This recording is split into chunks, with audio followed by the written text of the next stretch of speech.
était parti pour la gloire. On avait vraiment une année qui était super bien partie. Au mois de janvier 2020, on avait une croissance de 8 %, on avait 9,1 % en février 2020 et au mois de mars, à partir du 14-15 mars, on a vu nos vols décliner et en dedans de 2 semaines, ça s'est effondré. 90 % des vols ont été annulés. Nos revenus ont chuté de façon dramatique. Il faut savoir qu'en 2019, on a terminé l'année avec 1,8 million de passagers et en 2020, l'année s'est terminée avec 535 000 passagers. 535 000 passagers, c'est extraordinairement difficile pour nous. En 2021, la projection est de 100 000 passagers.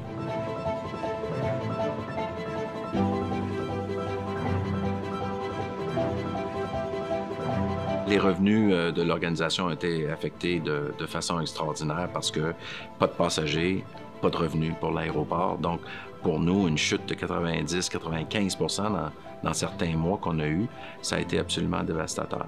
Quand on en rentre dans une crise comme ça, c'est une crise mondiale, c'est une crise sévère, avec des implications très profondes.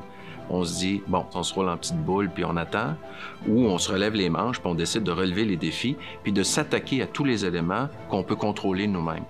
Bon, les dépenses, certaines dépenses, pas toutes, certaines dépenses. Donc, on a fait un exercice très profond au mois d'avril, parce que je vous rappelle qu'on a le statut de service essentiel. Donc, on ne peut pas fermer, on ne peut pas enlever le service de pompiers, par exemple, le service de sécurité, etc., etc. On a sauvé jusqu'à 13 millions de dollars de frais d'opération. Donc, on a descendu nos frais dans presque 40 %. Donc, c'est extraordinaire. Je suis tellement fier de mon équipe. On avait prévu une perte d'environ 35 millions après des restrictions assez sévères au niveau du budget, mais la perte s'est finalisée sur environ 27 millions pour l'année 2020, ce qui est extraordinaire comme performance et tout le crédit va à l'équipe là, qui ont été extraordinairement diligents dans l'application des budgets pour l'année 2020. Un gros merci. Donc, au début de la pandémie, on a fait beaucoup de prévisions. On a pris l'approche des 3 lignes, là, pessimiste, optimiste et un scénario entre les deux. On a beaucoup préconisé l'approche ici à l'Aéroport de Québec d'être très pessimiste et que si ça allait mieux, bien tant mieux. Ça pouvait juste s'améliorer. On ne voulait pas être dans un scénario où on devait couper, couper et continuer à couper. Donc, on s'est ancré sur des prévisions de l'OACI, de l'IATA, etc. et surtout en consultation avec les compagnies aériennes, santé publique, etc. On a dû prendre de grandes décisions qui étaient des décisions d'affaires bien que justifiées, mais tellement difficiles. Laisser partir le tiers de notre effectif de travail, donc beaucoup d'employés qualifiés, des bons employés qu'on a dû laisser partir à cause de l'impact de cette crise-là. Il y a beaucoup de leçons à en tenir, mais moi je vous dirais que c'est le fait d'avoir agi très rapidement, avec grande lucidité, pour imposer une discipline financière extraordinairement importante pour les années à venir, parce que je vous rappelle que nos économies et nos réductions de frais d'opération ne sont pas temporaires pendant cette crise-là. On veut les garder avec nous pour les 10, 15, 20 prochaines années. Ça va nous amener beaucoup d'avantages importants et augmenter notre niveau de compétitivité là, dans la capitale nationale pour le futur.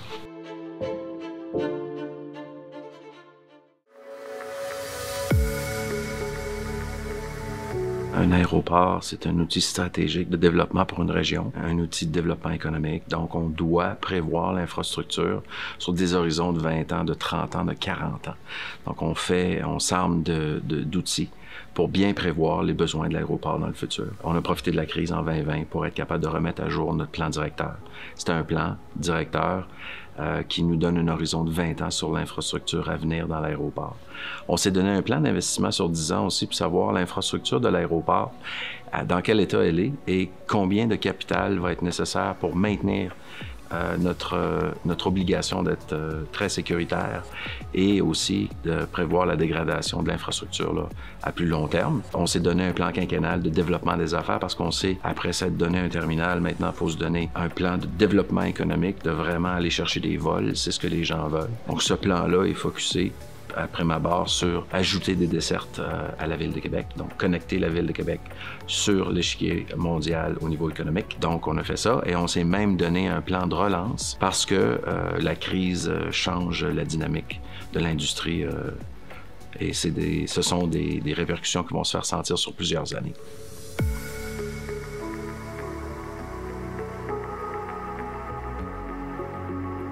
Dans l'élaboration du plan stratégique, on s'est donné 4 grands axes d'excellence sur lesquels on pouvait s'appuyer et développer notre plan stratégique. Le premier axe est primordial pour Québec, c'est la diversification des revenus et l'augmentation des revenus. Quand je dis l'augmentation des revenus, ce n'est pas l'augmentation des frais, c'est l'augmentation de sources de revenus, donc monnayer les actifs de l'Aéroport de Québec, numéro 1. Et le deuxième grand objectif, c'est vraiment de s'appuyer sur l'efficience, d'amener une culture d'efficience pour réduire nos frais d'opération et réduire la pression sur les frais aéroportuaires et vraiment de s'améliorer en continu, d'en faire plus avec moins. Pourquoi c'est important de réduire les frais d'opération de l'Aéroport de Québec de façon permanente? C'est parce que, on veut réduire la pression qu'on a sur les tarifs imposés aux compagnies aériennes et aux voyageurs.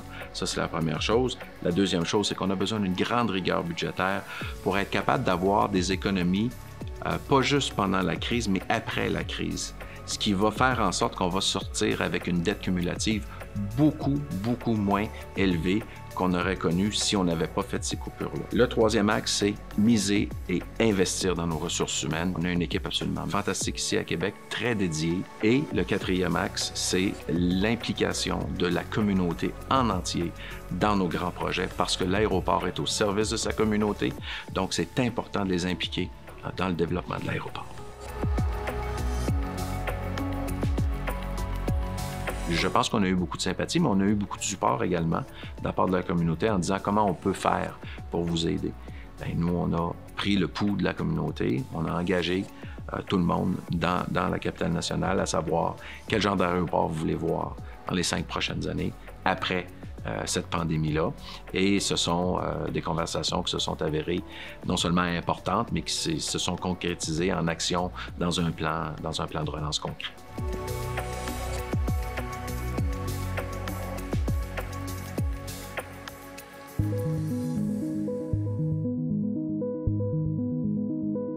Le plan de relance est très important. La crise qu'on vit présentement a changé l'industrie avec des impacts qui vont durer pour plusieurs années. Donc, pour nous, il est clair qu'on ne peut pas miser sur le retour très rapide des passagers. Il va falloir diversifier nos revenus de façon importante. Donc, ce qu'on a fait, c'est qu'on a pris des éléments du plan quinquennal et on les a accélérés grandement parce que notre succès ne peut pas passer par un retour très rapide des passagers. On pense que ce retour-là va s'effectuer sur 3 à 5 ans, plus vers les 5 ans. Le plan de relance a 3 grands objectifs. Le premier, c'est de contribuer au maximum au développement économique de la capitale nationale à court terme, à moyen terme et à long terme.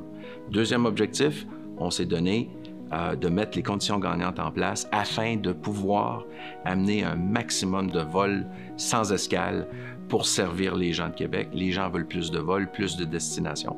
Donc, on travaille très fort pour mettre les conditions gagnantes en place. Et le troisième objectif, lui, consiste en réduire la vulnérabilité aux crises potentielles futures des finances de l'aéroport. On diversifie les revenus. On veut créer des revenus qui ne dépendent pas du niveau de passagers dans le terminal.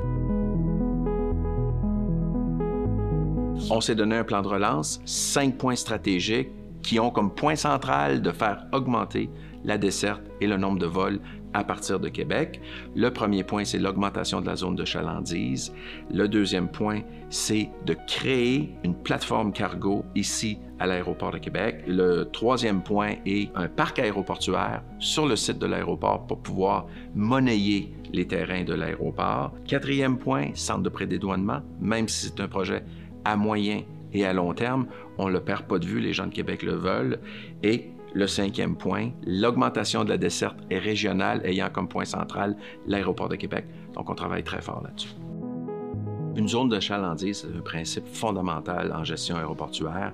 C'est la zone où les clients potentiels résident. On veut vraiment optimiser la zone de chalandise parce que le principe numéro 1 pour avoir des nouveaux vols, c'est que ça prend des passagers pour avoir un vol. Pas de passagers, pas de nouveaux vols. Il faut savoir qu'il y a au-dessus d'1 million de personnes qui habitent dans notre région ici qui vont choisir de prendre un vol à partir d'un autre aéroport. Donc, si on était capable de les convaincre de venir ici, à ce moment-là, on vient d'augmenter le nombre de passagers et c'est comme ça qu'on va être capable de convaincre des compagnies aériennes de mettre des nouveaux vols de façon rentable ici à Québec. Et d'ailleurs, dans le développement de notre programme d'augmentation de la zone de chalandise, j'aimerais remercier principalement Mme Guilbeault et la capitale nationale qui ont choisi d'investir de façon stratégique ici avec nous pour faire rayonner la capitale nationale.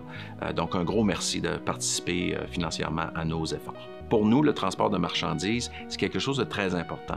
Il faut savoir que le transport de marchandises par mode aérien se fait à 96 % à partir de Montréal.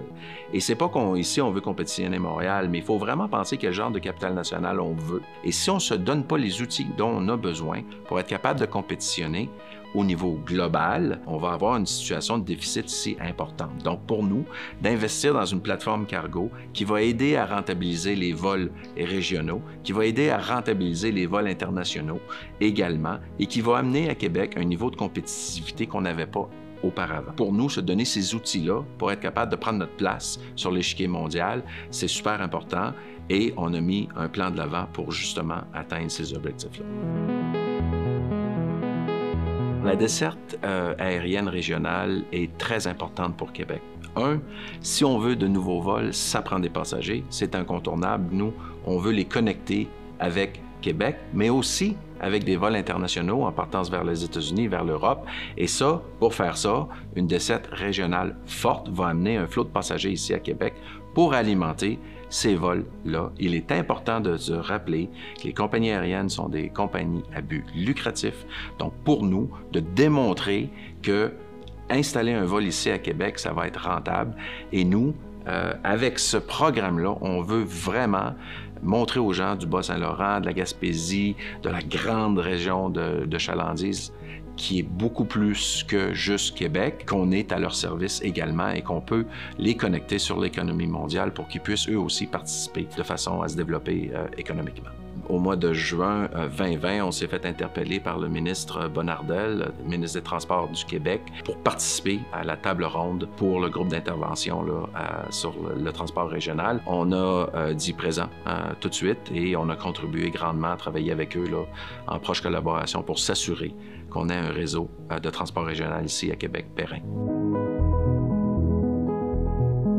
Un actif de l'aéroport, ce sont les terrains. On sait qu'on est en zone ici à Québec où les parcs industriels affichent complet à 95-98 % selon les cas. Et pour nous, d'avoir 1,2 million de mètres carrés de terrain qui peuvent avoir une vocation industrielle dans certains cas, c'est un atout extraordinaire pour la ville.